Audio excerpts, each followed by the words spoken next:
Assalamualaikum warahmatullahi wabarakatuh. Waalaikumsalam warahmatullahi wabarakatuh. Mengawali pembelajaran hari ini, ada baiknya kita berdoa. Berdoa dalam hati mulai.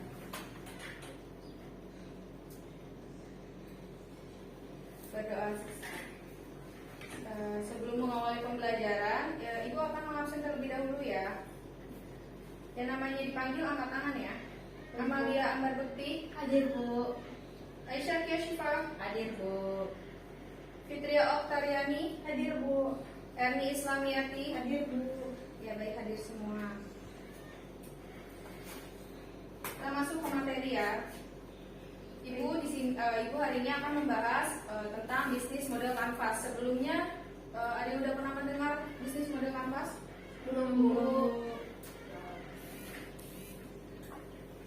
Bisnis model kanvas merupakan suatu strategi manajemen yang digunakan untuk merancang perencanaan bisnis perusahaan berdasarkan proposisi nilai perusahaan, produk, infrastruktur, pelanggan, dan keuangan.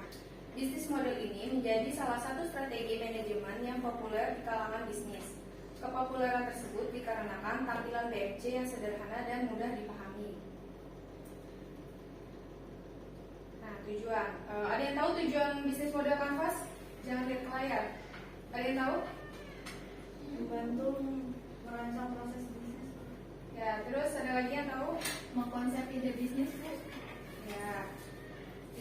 Tujuan dari bisnis model kanvas ini yaitu bertujuan untuk membantu perusahaan merancang perencanaan proses bisnis dan menetapkan serta memvalidasi poin penting dalam bisnis seperti sumber daya, hubungan yang akan dijalin dengan pihak terkait, pendapatan hingga pengeluaran yang harus dikeluarkan. Lalu selanjutnya ada manfaat. Manfaat bisnis model kanvas apa? Fitri Bu. Ya, Fitri. Meningkatkan fokus perusahaan jadi supaya perusahaannya itu kalau misalnya ada bisnis model kanvas dia nggak keliru gitu Bu, jadi nggak melenceng kemana-mana, dia punya tujuan yang sesuai yang harus dituju. Oh ya, bagus. Ada lagi yang lain? Tidak ada. Ya, yang disebutkan Fitri itu betul. Bisnis model kanvas di sini ada 3. Yang pertama, mempersingkat penulisan perencanaan bisnis. Maksudnya, dengan bisnis model ini, perusahaan hanya perlu mengisi poin-poin perencanaan bisnis sesuai blok yang ditetapkan tanpa perlu menulis panjang lebar. Penentuan poin penting pun semakin terarah dengan blok yang telah disediakan. Lalu yang kedua, ada meningkatkan fokus perusahaan terhadap poin penting perencanaan bisnis. Maksudnya, BMC memfokuskan bisnis pada elemen strategis yang paling penting dan akan memiliki dampak besar pada mendorong pertumbuhan. Sifat visualnya membantu pemahaman dengan dapat melihat gambaran keseluruhan bisnis dan demikian melihat area kekuatan dan kelemahan tergantung pada input. Lalu manfaat yang ketiga ada mengurangi risiko kekeliruan dalam eksekusi bisnis. Ketika pelaku bisnis melakukan eksekusi bisnis, mereka dapat menjadikan bisnis model kanvas akan menjadi panduan perusahaan untuk menjalani eksekusi bisnis berdasarkan poin yang telah dirancang sebelumnya. Dengan demikian, perusahaan pun dapat mengurangi risiko kekeliruan dalam eksekusi bisnis. Lalu selanjutnya, kita masuk ke 9 blok BMC. Bisnis model kanvas terdiri dari 9 blok atau 9 elemen yang dapat diisi sesuai masing-masing poin penting dalam suatu perencanaan bisnis. Apa saja sih 9 blok itu? Nah, di dalam BMC ini terdapat 9 elemen. Yang pertama ada value proposition, customer segment, channels, customer relationship, key activities, key resources, key partnership, revenue stream, dan cost structure. Ini merupakan 9 elemennya dan ini contoh bisnis model kanvasnya. Ini contohnya seperti ini. Sudah ada gambaran ya? Ibu. Ya, selanjutnya. Ibu akan menjelaskan satu persatu. Yang pertama ada value proposition. Value proposition merupakan nilai yang diposisikan perusahaan untuk calon customer. Nilai tersebut mencakup produk atau jasa serta bagaimana perusahaan ingin dilihat oleh calon customer.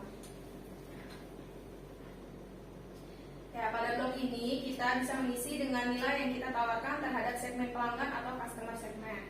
Misalnya, pada bagian value proposition ini kita bisa menuliskan solusi-solusi atau kelebihan pada produk yang kita tawarkan. Nah, untuk memudahkan kita dalam mengisi blok ini, kita bisa menjawab pertanyaan-pertanyaan sebagai berikut. Yang pertama, apa kelebihan dari produk yang kita jual. Lalu yang kedua, apa yang membuat konsumen mau membeli atau menggunakan produk kita. Nanti jawaban dari pertanyaan-pertanyaan ini bisa kita masukkan ke dalam blok value proposition, seperti itu.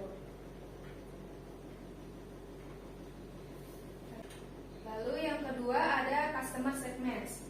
Dalam suatu bisnis, customer menjadi salah satu komponen penting. Dari customer, suatu perusahaan akan mendapatkan income. Perusahaan dapat mengisi blok ini dengan segmentasi customer seperti apa yang mereka incar sesuai dengan value proposition. Customer segment atau segmen pelanggan adalah sekelompok orang atau organisasi yang ingin kita jangkau atau layani. Dengan kata lain, mereka adalah target market kita. Ada yang tahu nggak maksud dari sekelompok orang atau organisasi yang ingin kita jangkau itu maksudnya apa? Konsumen. Ya, konsumen. Target pasar kita tuh untuk siapa? Produk yang kita jual tuh target pasarnya untuk siapa? Seperti itu ya. Lalu selanjutnya, yang ketiga ada channels.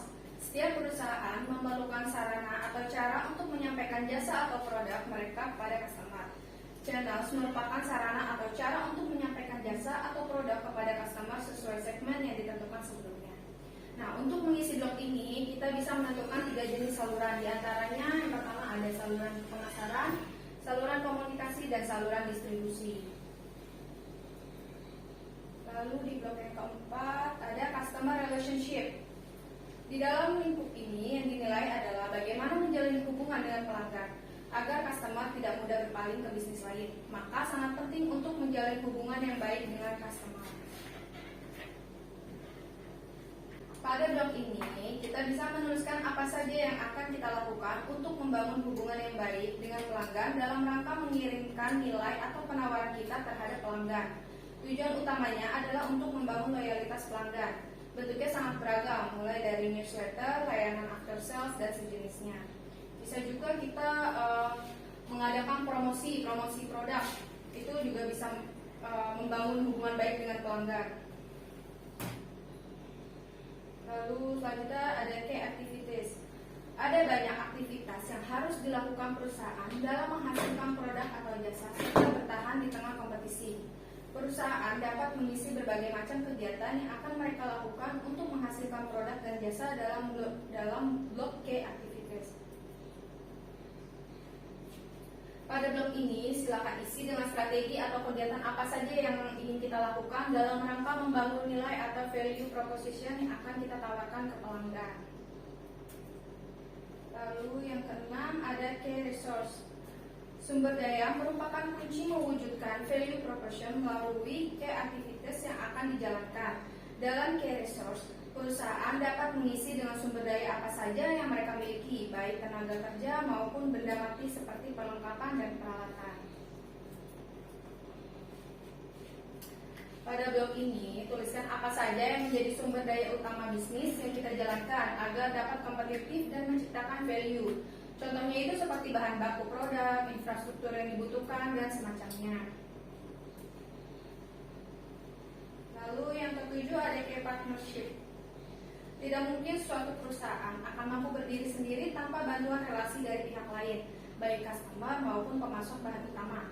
Untuk memperlancar relasi yang terjaga dengan baik, perencanaan bagaimana relasi akan berjalan ketika eksekusi bisnis.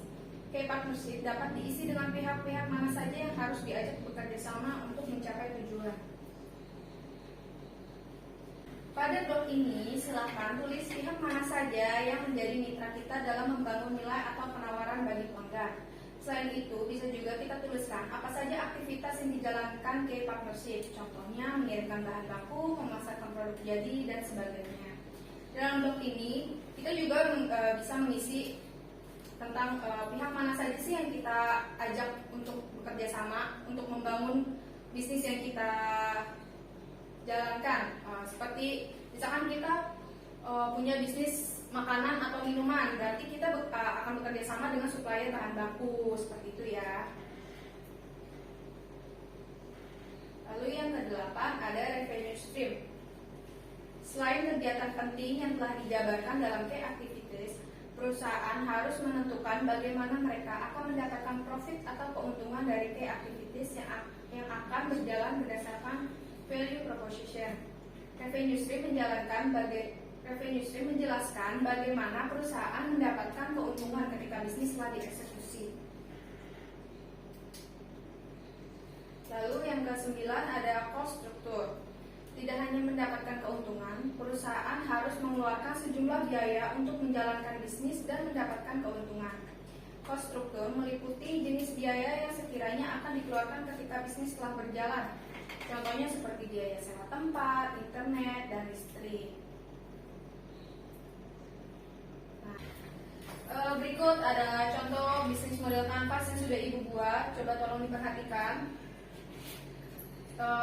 Dari contoh ini ada yang ingin dipertanyakan? Tidak, Bu. Tidak ada. Alhamdulillah.